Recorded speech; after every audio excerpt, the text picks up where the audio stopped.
Good morning. It's November 20th, 2014, I believe. And today I'm going to talk about a very complex and very difficult, almost impossible task.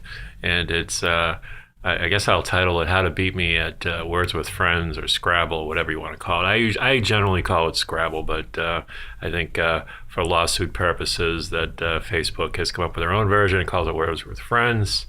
And a lot of people, I think, get frustrated when they play me because it's hard to win. But I always look at the game as it's a fun game, and I really don't pay much attention to the scoreboard. Believe it or not, it's more. I feel like I get into this state of zen. I made another video of why I love the game, so I won't rehash all that feel good stuff.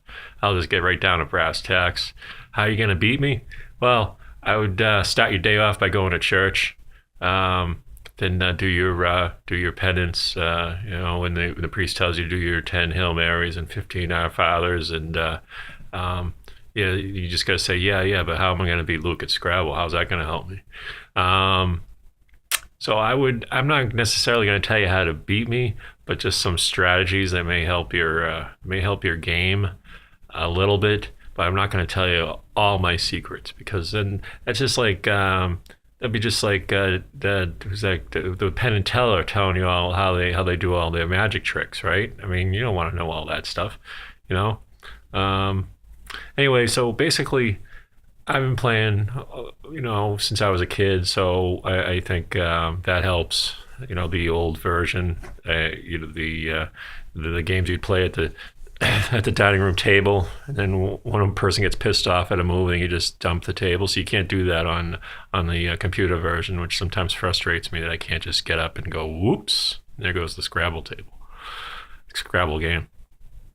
But there are things that you can do. Remember how boring it used to be? How you had to sit there for 15 minutes, you playing your dad or your brother or whoever, and they'd just take their sweet time. And you had a little egg timer and turn it over. So the beauty of this version is you can go on and play 15 or 20 other games while you're waiting for that other person to um, ponder life's complexities while they're trying to figure out a word. But basically, basically how I try to work it. When I first started playing, I was always trying to think of really long words to play, but you don't play it that way. You play it by you work it inside out or outside in, however you want to call it. You see what's available on the board, where the maximum opportunities are. You scan the whole board. You do it quickly so the other person doesn't get pissed off at you for having to wait. But you look at the whole board and you see where the best options are, and then where what you have on your what you have for letters, where that maximum letter can be placed in the most maximum amount to get that most points for that letter. Then you work backwards from there. That's how I do it anyway. I don't think I'm really saying anything that's not. It shouldn't be already common knowledge. You're not trying to look at the you're not trying to look at the word and then try to make the biggest, most complex word, because that's not necessarily going to get you the most points. You're looking at your letters, and you're trying to place the letter that you have the most points in that spot that has the most point value, and then work from there. That's why I say inside out or backwards, that you're placing that letter in that place in your head, or however you want to do it. And the beauty of the internet game, you can put them down and then just click on the thing, and if it don't work, you can try again. There's nobody going to challenge you. But that's how I do it. I try to get rid of my eyes, because eyes always annoy me. The eyes have it. The eyes don't do me any good, so I try to get rid of those. For vowels, if I have a choice between an I and any other vowel, I'll get rid of that.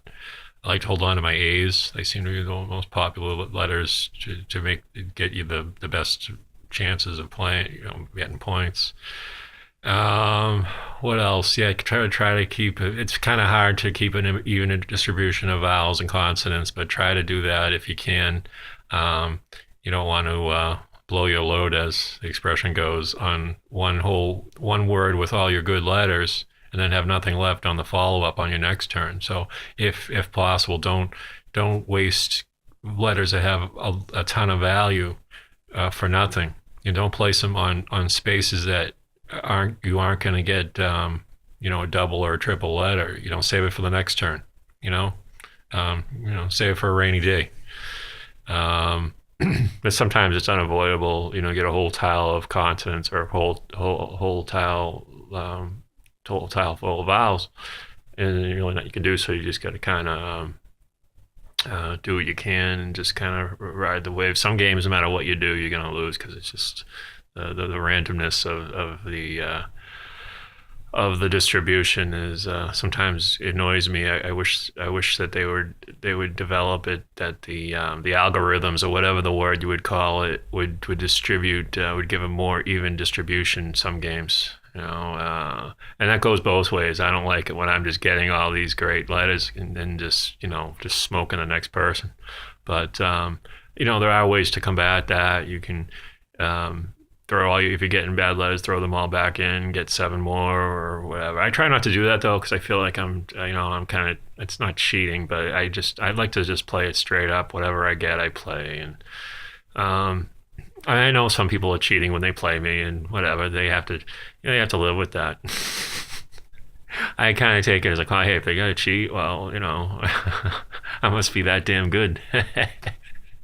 But I don't think it's necessarily how many words. I think it does help to kind of have a good grasp of the language, and kind of know. But I don't think necessarily that's the be all end all winning at Scrabble. I think you just got to be able to place the words that you do know, place them in the right spots. Because I think that the game kind of plays itself out on its own. You don't really have to.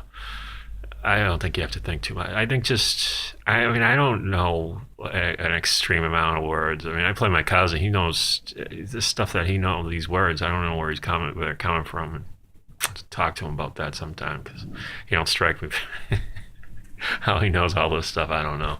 But anyway, that's basically, what else can I add about that? I would say that to sum up though would be the best way to beat me is not to play me. So in your head you think I could beat that guy because I'm gonna give 100% every game. I just love playing it. It's a great release mentally and like I say, puts you in a state of zen. In zen, you put that Z on a triple letter and maybe a triple word going the other way. You get yourself like 110 points right there. So. Maybe actually more. I don't know. I'm great at Scrabble, but I'm not great at arithmetic. So on that note, I don't think I gave too much away, but I can't give away everything. But I think I gave a few good tips there to get you at least keep you competitive against me. So I'll see you on the battlefield of words. They call it WWF. When I was a kid, WWF was World Wrestling Federation. Hulk Hogan and Macho Man. But hey, that's another story. Maybe that'll be part 2, the other WWF. Alrighty, as usual. Adios.